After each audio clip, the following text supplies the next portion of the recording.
بسم اللہ الرحمن الرحیم۔ بہت دن پہلے کی بات ہے کہ ایک مسجد میں خطابت کے لیے جایا کرتا تھا، جمعہ میں بیان کے لیے۔ تو چند ساتھیوں نے وہاں کے ایک مرتبہ بات کرتے ہوئے کہا کہ حضرت یہاں پر چند اہل حدیث لوگ جماعت نماز پڑھنے آتے ہیں اور چھوٹا موٹا فتنہ کر کے چلے جاتے ہیں، اور کبھی کبھار جو تراویح کی جو دعا ہے، تسبیح ہے، اس کے وہ جو مسجد میں لگی ہوئی ہوتی ہے تو اس کے بعد وہ بدعت لکھ دیتے ہیں اور فلاں کام کے ساتھ بدعت جوڑ دیتے ہیں۔ اس سے یہاں پر ایک فتنے کا ماحول بنا ہوا ہے۔ تو اس کا کیا کرنا چاہیے؟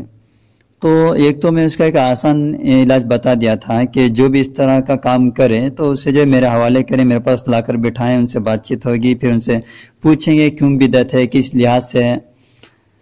اور کسی سے بھی اگر اس طرح کا کوئی اہل حدیث کسی کے گلے پڑ جائے تو اسے خود جواب دینے کے بجائے وہ میرے سامنے لائے، پھر وہ اپنے دلائل پیش کرے، میں اپنے دلائل پیش کروں گا، اس طرح سے بات سمجھ میں آ جائے گی۔ ورنہ اگر ان کی باتوں میں پڑ جائیں گے اور علماء کا جو ساتھ نہ رہے تو آدمی اس فتنے میں مبتلا ہو سکتا ہے۔ تو ساتھیوں نے تسلی لیتے ہوئے جو ہے کئی دن کے بعد وہ فتنہ چلتا رہا۔ کئی دن کے بعد جو ہے ایک مرتبہ مسجد اور جماعت کے اندر ایک ساتھی ہے آ کر کہا کہ حضرت میرے جو تایا ہیں یا چاچا ہیں وہ سعودی کمانے کے لیے گئے تھے اور کئی دن کے بعد واپس آئے، اور واپس آنے کے بعد دیکھا تو وہ ہاتھ اٹھا رہے ہیں، نماز میں بار بار ہاتھ اٹھاتے ہیں اور ٹانگ پھیلا کر کھڑے ہوتے ہیں اور طرح طرح کی حرکتیں کرتے ہیں نماز کے اندر، اور کہتے ہیں کہ یہی سنت طریقہ ہے، اور سعودیہ میں اسی طرح دیگر اسلامی ممالک میں بڑے بڑے ممالک کے اندر یہی طریقہ رائج ہے، یہی اصل سنت ہے، یہی اصل شریعت ہے۔ تو دوسرا انہوں نے اعتراض یہ کہنے کے بعد اہل حدیث صاحب نے جو ہے ان سے کہا کہ اچھا یہ جو چار اماموں کو دیوبندی لوگ مانتے ہیں، دیوبندی اور بریلوی وغیرہ چار امام مانتے ہیں، امام ابو حنیفہ، امام شافعی، امام مالک، امام احمد بن حنبل رحمۃ اللہ علیہ، تو ان کو ماننا شریعت میں کہیں گنجائش نہیں ہے۔ ایک تو یہ بدعت ہے، اس لیے کہ قرآن و حدیث میں ان اماموں کا کہیں نام نہیں ہے، نہ قرآن میں امام ابو حنیفہ کا نام ہے، نہ حدیث میں امام ابو حنیفہ کا نام ہے، پھر بھی تم امام ابو حنیفہ کے پیچھے پڑے ہوئے ہو، تو ان کی بات ماننا مناسب نہیں ہے، درست نہیں ہے۔ تو اس اعتراض کو لے کر وہ صاحب میرے پاس آئے ہوئے تھے، تو ان کو بٹھا کر میں نے کہا کہ اگر ایسی بات ہے تو وہ جو اہل حدیث اب تک جتنی نمازیں پڑھا ہے، چاہے وہ جو سعودی میں کمانے کے لیے گیا وہاں پر امام حرم عبدالرحمن سدیس ہوں یا امام جو شریم ہیں وہ ہوں، یا کسی کے بھی پیچھے یہ نمازیں پڑھا ہوا ہو، اس کی ساری نمازیں بیکار ہیں، اس لیے کہ وہ پورے قرآن کے اندر، پورے احادیث کے ذخیرے کے اندر جو ہے قیامت تک کبھی عبدالرحمن سدیس کا یا امام شعیم کا یا دیگر ائمہ کرام کا نام نہیں دکھا سکتا، اور جو تم نماز پڑھ رہے ہو میرے پیچھے آ کر پنج وقت نماز ادا کرتے ہو، تو گویا تمہاری نمازیں باطل نہیں، اس لیے کہ میرا نام بھی قرآن مجید کے اندر کہیں موجود نہیں ہے، اس لیے کہ وہاں پر امام کا نام تو ایسے موجود نہیں ہے، امام ابو حنیفہ وغیرہ کا، تو ان کی بات ماننا، ان کو فالو کرنا، ان کی بات ماننا، ان کے پیچھے چلنا جائز نہیں ہے۔ تو اس کے پیچھے نماز پڑھنا کیسے درست ہوگا جس کا نام قرآن میں نہ ہو؟ اب انہیں بات کچھ سمجھ میں آنے لگی، کہا کہ حضرت پھر کیسا ہوا؟ تو بات دراصل یہ ہے کہ حدیث پاک کے اندر جو قرآن کریم کے اندر جو کہا گیا ہے کہ نماز فرض ہے، اور احادیث مبارکہ میں اس کی تفصیلی بحث آئی ہوئی ہے، جس کے اندر یہ بھی کہا گیا ہے کہ جماعت کے ساتھ نماز پڑھو، اور جماعت کے ساتھ نماز پڑھنے میں اگر دو آدمی تین آدمی کہیں پر مل جائیں تو ان میں جو زیادہ لائق ہے اور زیادہ سمجھدار پڑھا لکھا ہے اسے امام بنا، اس کے تابع ہو کر نماز پڑھو۔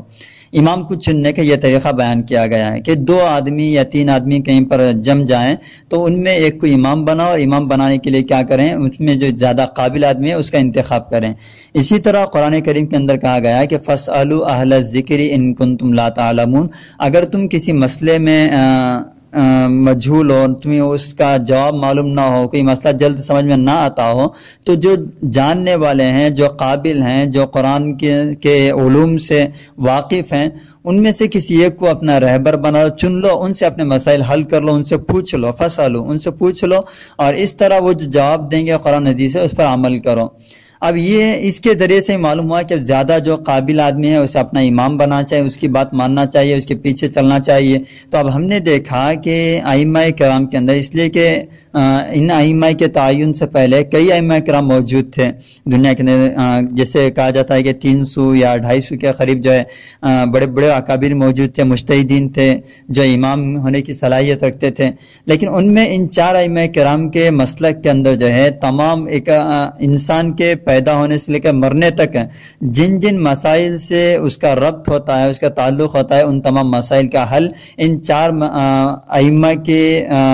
فقہ کے اندر، ان 4 مسالک کے اندر موجود ہے، جس کی وجہ سے، اور ان میں سے خاص کر امام ابو حنیفہ رحمۃ اللہ علیہ، جس کے اندر اللہ نے ایک خاص اپنا کرم فرمایا کہ جس کے اندر جو ہے ہر باریک مسئلے کا حل قرآن حدیث سے موجود ہے، اور کچھ مسائل ایسے بھی ہیں جن پر عمل کرنے سے جو اختلافی احادیث ہیں جن کے اندر جو ہے ہاتھ اٹھانے رفع دین کے بارے میں ہو یا کسی اور کے بارے میں ہو کہ ایک حدیث کے اندر کچھ، ایک حدیث کے اندر کچھ ہے، لیکن امام ابو حنیفہ کے مسئلے پر اگر عمل کر لیا جائے تو وہ 4 حدیثیں یا 5 جتنی بھی حدیثیں آئیں گی ان سب پر بیک وقت عمل کیا جا سکتا ہے۔ تو ان خصوصیات کی بنا پر ہم نے جو ہے امام ابو حنیفہ رحمۃ اللہ کا مسلک، ان کے مسلک کا، ان کی فقہ کا انتخاب کرتے اس پر عمل کر رہے ہیں۔ اس کے لیے اب نام امام ابو حنیفہ کا قرآن میں تلاش کرنا یا ایسی بیوقوفی ہے جیسے کوئی یہ کہہ لے کہ بھئی میں عبد الرحمن سدیس کا نام جب تک قرآن میں نہیں ملتا میں اسے امام نہیں مانتا، یا محلے کا جو امام ہے اس کا نام جب تک قرآن میں نہیں ہے میں اسے امام نہیں مانتا، اس کے پیچھے نماز نہیں پڑھتا، اس کے پیچھے نماز پڑھنا بدعت ہے، خرافات ہے، شرک ہے، اس طرح کی باتیں کرے گا تو وہ بالکل پاگل ہے۔ اسی طرح یہاں بھی جو ہے وہ اپنا اپنے پاگل پن کا اظہار کر رہا ہے۔ اللہ ہمیں صحیح سمجھ کے توفیق عطا فرمائے۔